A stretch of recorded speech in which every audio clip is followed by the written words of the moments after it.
Good morning students.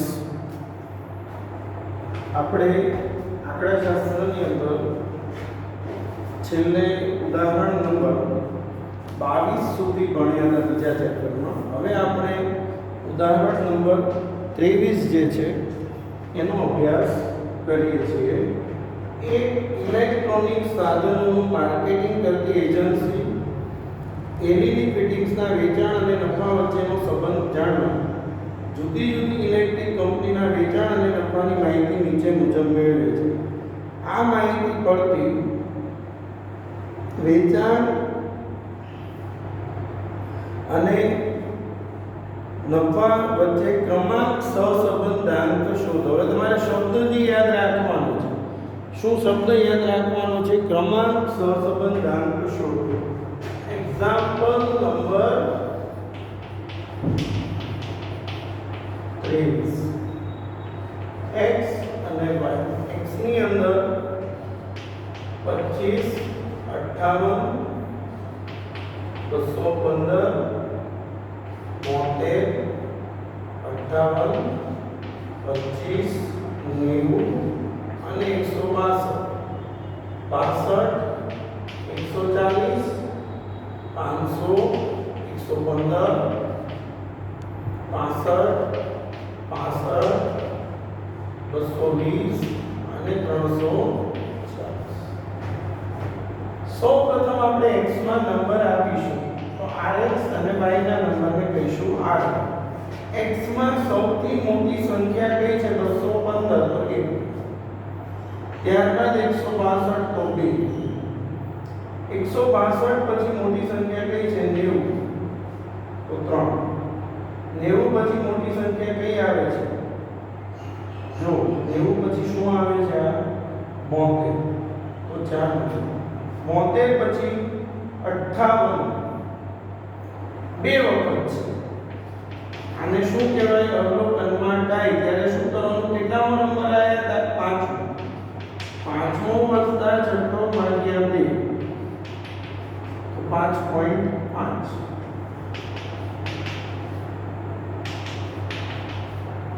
ત્યારબાદ 25 તો 25 બે વખત છે. જો તો 7મો નંબર આયા છે તો 7મો વત્તા 8મો ભાગ્યા 2 15 ભાગ્યા 2 તો 7.5.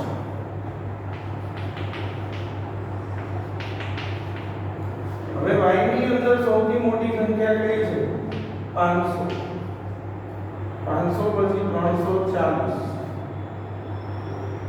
340 પછી 220, 220 પછી 140 તો 4, 140 પછી 115 તો 5.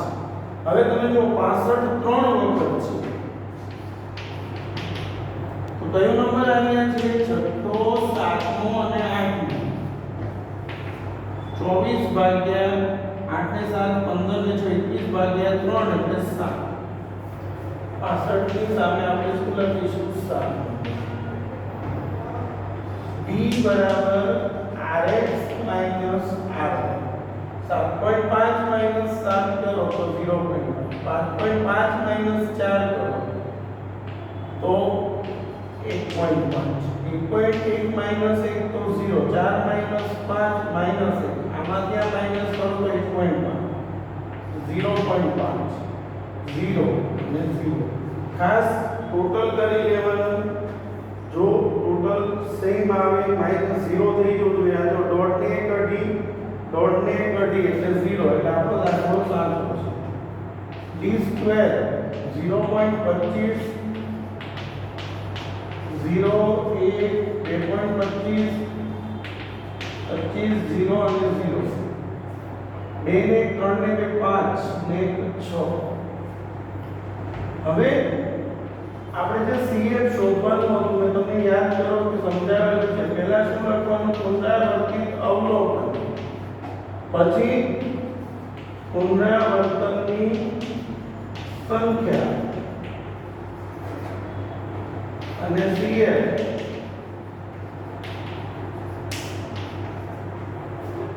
m ઘન માઈનસ m upon 12 પુનરાવર્તિત અવલોકન તો કોણ હતું પહેલા તો 58 કેટલી વખત હતું બે વાર 25 એ પણ બે વાર અને 65 એ ત્રણ હવે બે વખત તો એમની જગ્યાએ બે મૂકવાના 2 નો ઘન માઈનસ 2 upon 12 0.5 બે તો 2 નો ઘન માઈનસ 2 upon 12 0.5 3 તો 3 નો ઘન માઈનસ 3 upon 12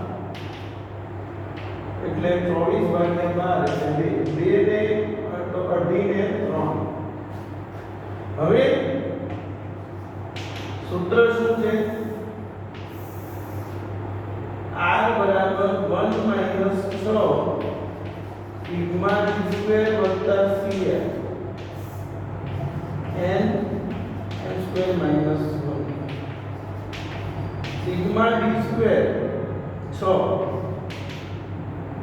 બરાબર છે cf 3 n એટલે 8 સંખ્યાઓ 8 નો વર્ગ 64 ઓછા 1 એટલે 63 6 ને 3 9 હવે 6 54 છેદમાં 504 હવે 54 અને 504 નો જે ભાગાકાર છે બરાબર છે એ 54 અને 504 નો ભાગાકાર એ આવે છે 0.11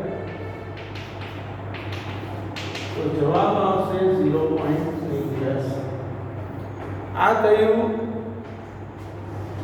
ઉદાહરણ નંબર 23 દરેક વિદ્યાર્થી આ ઉદાહરણની કોપી કરીને અહીંયા વિડિયો સ્ટોપ કરીને બરાબર છે અને ખાસ સમજી લે હવે એની પછીનું જે ઉદાહરણ છે 24મું અને 25મું એ ગણીએ છીએ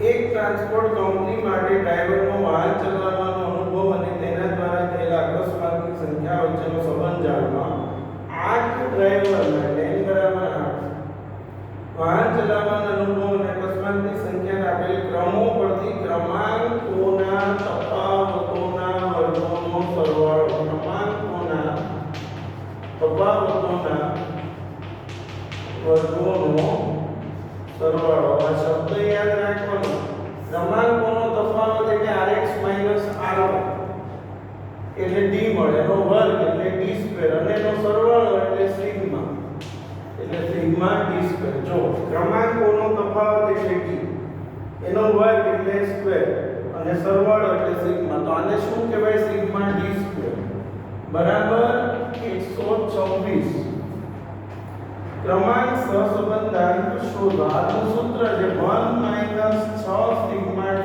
square n square - 1 6 sigma d square 126 n એટલે 8 8 નો વર્ગ ઓછા 1 756 ભાગ્યા 504 1 માઈનસ ભાગાકાર કરીશું 1.5 માઈનસ 0.5 ત્યારબાદ એક્ઝામ્પલ નંબર 25 એક જિલ્લાના જુદી જુદી શાળામાંથી પસંદ પામેલા 10 વિદ્યાર્થીઓને 10 વિદ્યાર્થીઓ એટલે n બરાબર 10 તેમની રમતગમત પ્રવૃત્તિ અને સામાન્ય જ્ઞાનના કૌશલ્ય પરથી ક્રમ આપવામાં આવે છે અને તે પરથી ક્રમાંક સહસંબંધાંક r આપેલો છે 0.2 પાછળથી એવું માલુમ પડ્યું કે એક વિદ્યાર્થીના બે ગુણધર્મોના ક્રમાંકોનો તફાવત 2 ને બદલે 3 લેવાઈ ગયો જો તફાવત 2 ને બદલે 3 એટલે તમારે સમજવાનું કે ખોટો ડી કેટલો છે બરાબર છે 3 અને સાચો તફાવત કેટલો છે ડી. તો ક્રમાંક સહસંબંધ દાખલાની સુધારેલી કિંમત મેળવો. ચલો r બરાબર 1 માઈનસ. હવે યાદ રાખજો આ દાખલામાં શું કરવાનું છે. હું તમને આખો દાખલો સમજાવું. પહેલા આપણે r છે એ મૂકીને d2 શોધીશું. d2 એક વખત મળી જશે પછી તમારે જે ખોટો d છે એનો સ્ક્વેર બાદ કરવાનો અને સાચા d નો સ્ક્વેર પ્લસ કરવાનો. તો d2 પહેલા શોધવા સૂત્રમાં એપ્લાય કરીશું. r ની કિંમત છે 0.2 સિગ્મા d2 શોધીશું n. તો n બરાબર 10. 10 નો વર્ગ 100 ઓછા 1 એટલે 99. 0.2 આ એક પ્લસ છે, આ બાજુ આવે તો minus. Minus 6 sigma d2 upon 990. જો મેં શું કર્યું, આ એક પ્લસ હતો અહીંયા આવે તો માઈનસ. 0.2 માઈનસ 1 કરીશું તો 0.2 માઈનસ 1 એટલે માઈનસ 0.8 બરાબર માઈનસ 6 સિગ્મા d2 અપોન 990. હવે આ માઈનસ માઈનસ કટ થઈ જશે. હવે શું થશે, આ 0.8 ગુણ્યા 990 ભાગ્યા 6 બરાબર સિગ્મા d2. 990 ગુણ્યા 0.8 ભાગ્યા 6 બરાબર સિગ્મા d2. તો એ ભાગાકાર કરવાથી નો જવાબ 132 આવશે. હવે શું કરવાનું, આ તો ખોટો મળ્યો કારણ કે r કેમ ખોટો હશે, r ના બદલે આ લેવો એટલે આપણે d2 એકવાર પહેલા શોધી લઈએ. હવે સુધારેલો સિગ્મા d2 શોધીશું. તો સુધારેલો સિગ્મા d2 બરાબર સિગ્મા d2 માઈનસ ખોટા d નો સ્ક્વેર પ્લસ સાચા d નો સ્ક્વેર. ચલો d2 132. હવે ખોટું કયું હતું 3 અને સાચું 2. 3 નો વર્ગ માઈનસ 2 નો વર્ગ પ્લસ 132 માઈનસ 9 વત્તા 4 127. આ તમને સુધારેલો સિગ્મા d2 મળ્યો. હવે તમારે r શોધી લેવાનો. સુધારેલો r તો 1 માઈનસ 6 સિગ્મા d2 6 ગુણ્યા 127 n એટલે 10. n કેટલો છે 10. 10 નો વર્ગ 100 ઓછા 1 એટલે 99. 12 6 720 અને 42 765 ભાગ્યા 990. તો 762 ભાગ્યા 990 કેલ્ક્યુલેટરમાં એનો ભાગાકાર આવે છે 0.70. તો જવાબ આવશે 0.30. બરાબર છે.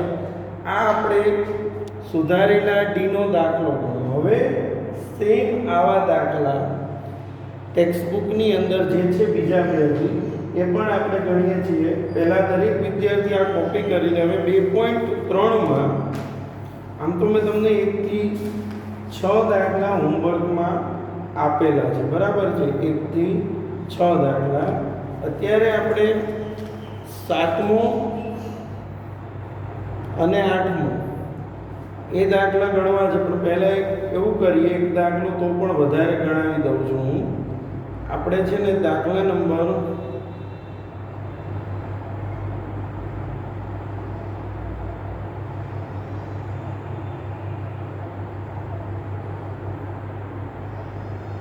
5મો જે છે એ ગણીએ છીએ. 2.3 માં દાખલા નંબર 5.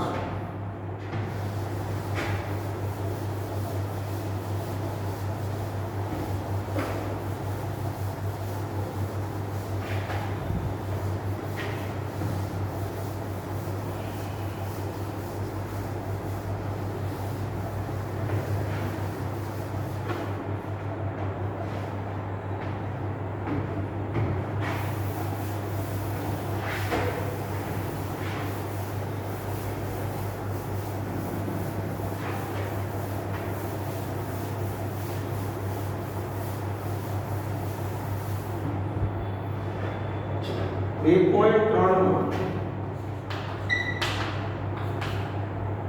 દાખલા નંબર 5 તો 2.3 નો પાંચમો દાખલો પતિની ઊંચાઈ અને પત્નીની ઊંચાઈ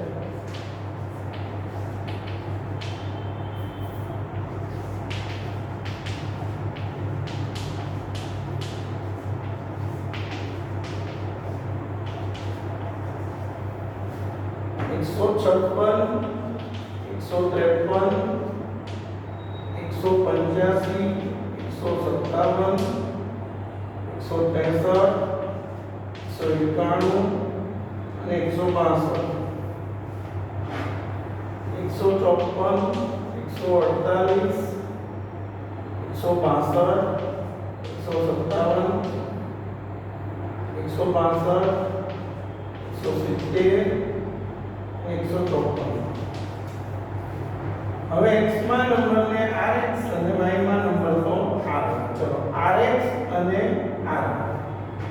x ની અંદર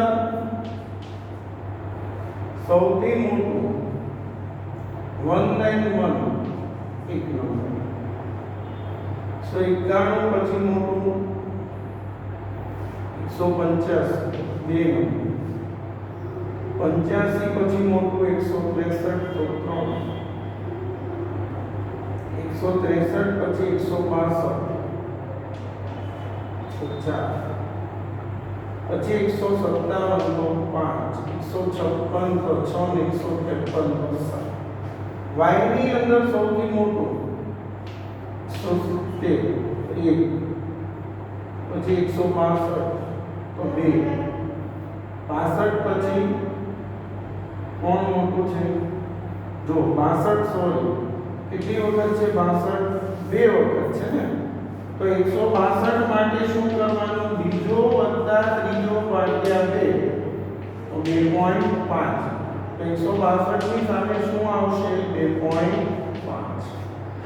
162 પછી કોણ આવે છે 157 તો 4 નંબર કારણ કે અહીંયા 3 સુધી આવી ગયા છે એટલે આને 4 પછી બાજુ 154 બે વખત છે બીજા નંબર માટે 5 માં 5.5 અને હવે જે આ વધે છે 148 અને 7 બરાબર હવે નંબર અપાઈ ગયા છે હવે શું શોધવાનો d બરાબર rx r 0.5 0 -0.5 a 0.5 0 અને -1.5 બરાબર છે હવે d સ્ક્વેર 0.25 0 0.25 a 0.25 0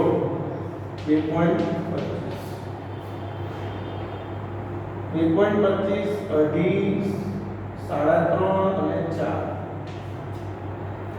હવે આપણે જ્યારે રિપીટ થાય ત્યારે શું કીધું હતું પુનરાવર્તિત અવલોકન પુનરાવર્તનની સંખ્યા અને CH પુનરાવર્તિત અવલોકનમાં બે છે એક છે 162 અને બીજું છે 154 162 જે છે એ બે વખત છે અને 54 પણ બે વખત તો CF નું સૂત્ર શું છે m3 - m/5 તો 2 નો ઘન -2/5 0.5 ટોટલ આવશે 1 બરાબર હવે સૂત્ર r બરાબર 1 - 6 સિગ્મા d સ્ક્વેર વત્તા cf upon n square -1 d square 4 plus cf નું ટોટલ 1 n એટલે 1 2 3 4 5 6 7 સંખ્યાઓ છે 7 નો વર્ગ 49 1 માઈનસ 5 × 30 ભાગ્યા 336. હવે LCM ની અંદર શેનો ભાગાકાર કરવાનો? 30 અને 336 નો. તો જો 30 અને 336 નો જે ભાગાકાર છે એ તમે કેલ્સીની અંદર કરશો તો 0.09 આવશે.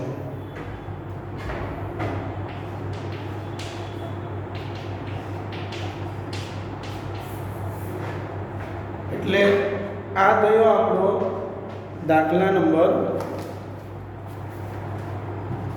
5 2.1. હવે તમારે હોમવર્કની અંદર 2.1 માં જે આપણે બે ઉદાહરણો ગણાવ્યા, પહેલા બે છેલ્લા બે ઉદાહરણોમાં, એના આધારે એટલે કે ઉદાહરણ નંબર મેં તમને 24 25 જે ગણાવ્યું તેના આધારે તમને 2.3 ના 7મું અને 8મું એટલે હોમવર્કમાં 2.3 આખું પૂર્ણ કરો. આ તમારું હોમવર્ક છે, બરાબર છે. આવતા લેક્ચરમાં આપણે થોડા અઘરા દાખલા અને જે બધા સૂત્રવાળા દાખલાઓ છે એનો આપણે અભ્યાસ કરીશું, બરાબર છે. Thank you.